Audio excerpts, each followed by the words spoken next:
সাম্প্রতিক কিছু সোশ্যাল মাধ্যমে দেখা যাচ্ছে আমির খানকে নিয়ে মানুষের কল্পনার কোনো শেষ নাই। তিনি নাকি আবার ফিরবেন চলচ্চিত্রে, তাও আবার তামিল স্টাইলে।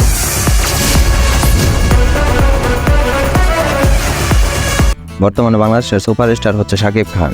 বিশেষজ্ঞরা মনে করেন শাকিব খানের দ্বারের কাছেও নাই কোনো নায়ক বাংলাদেশের। এরই মধ্যে প্রকাশ হল ওয়ালটন কোম্পানির একটা বিজ্ঞাপন, যাতে আমির খান অভিনয় করেছে আমির খান। আমি যদি চলি তাহলে থামি না, আর যদি থামি তাহলে আমার হাত থামে না।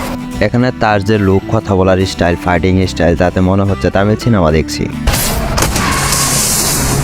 এই ভিডিও প্রকাশ হওয়ার পরপরই শাকিব ভক্তরা মনে করছেন, যদি সেই 90 দশকের অভিনেতা আমির খান আবারও চলচ্চিত্রে ফিরে আসে, তাহলে কেউ পাত্তাই পাবে না তার কাছে, সে যেই হোক।